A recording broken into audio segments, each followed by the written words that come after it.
Saudara-saudariku yang terkasih, salam damai sejahtera, Horas berkah dalam. Kita belajar Alkitab sambil merenung. Bahan dari Injil Yohanes 16 ayat 20 sampai 23. Ya, ini untuk liturgi hari Jumat Pekan Paskah yang ke-6. Baik saudara-saudariku yang terkasih, jangan lupa untuk subscribe, share, dan like, serta berikan komentar Anda di kolom komentar sebagai sharing. Jangan lupa nyalakan loncengnya.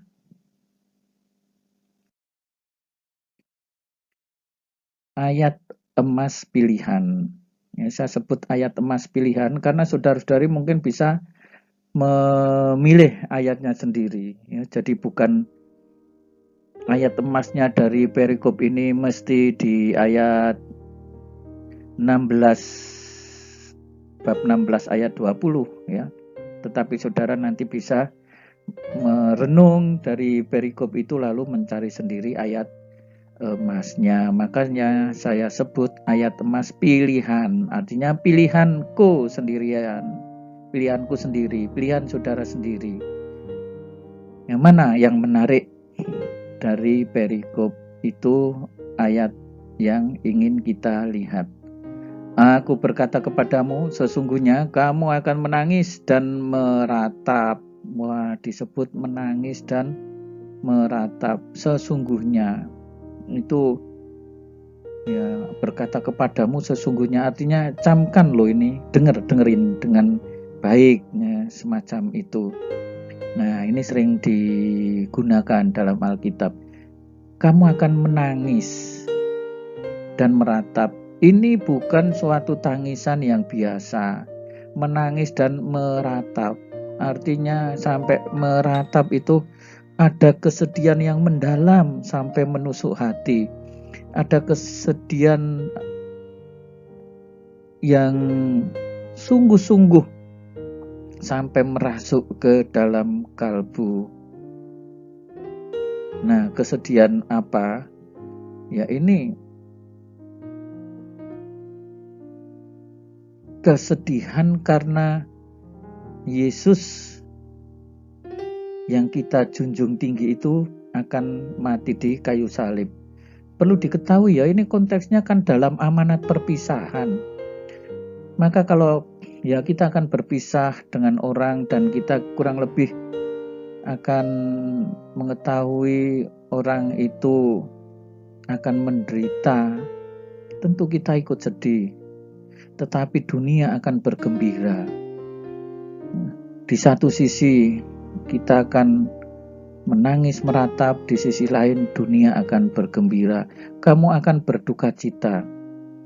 Nah, duka cita karena Yesus dianiaya, menderita, lalu dia mati di kayu salib. Ini sesuai dengan nubuat sebelumnya bahwa Sang Mesias akan menderita, wafat, tetapi pada hari ketiga ia akan bangkit. Nah, tetapi duka citamu akan berubah menjadi sukacita.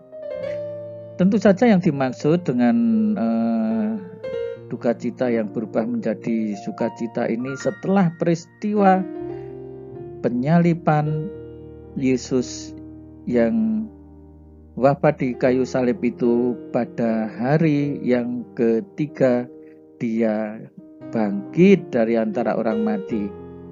Inilah yang akan menjadi sukacita bagi para murid. Inilah yang akan menjadi kekuatan bagi para murid. Nah, saudara-saudariku yang terkasih, maka kalau kita percaya pada Yesus yang bangkit, mestinya hidup kita dipenuhi dengan sukacita ya, karena bersyukur kita beriman pada masa kini. Artinya apa? Kita beriman pada Yesus yang bangkit. Kita beriman pada Yesus yang telah bahkan untuk masa kini mengutus Roh Kudus-Nya kepada kita. Tidak hanya mengutus ya, memberikan Roh Kudus-Nya kepada kita, memberi damai sejahtera kepada kita. Nah, saudara-saudariku yang terkasih di dalam Tuhan Yesus Kristus, ayolah tetap sukacita bersama Yesus. Ya, kesedihan sudah berlalu, syukur dengan kebangkitan, syukur dengan kehidupan yang dianugerahkan. Maka sebagai orang yang percaya kepada Kristus yang bangkit, hidup kita harus diwarnai semangat Paskah.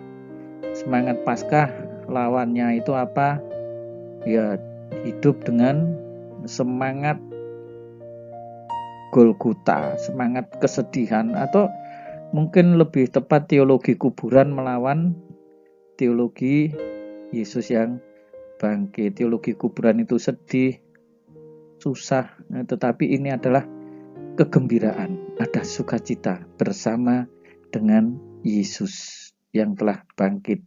Tuhan Yesus meneguhkan kita. Tuhan Yesus memberkati. Jangan lupa untuk subscribe, bagikan kepada teman-teman, nyalakan loncengnya. Saudara-saudari sekalian, pekerjaan saudara, keluarga saudara, dinaungi, dibimbing, dan diberkati oleh Allah yang Maha Kuasa, Bapa dan Putera dan Roh Kudus. Amin.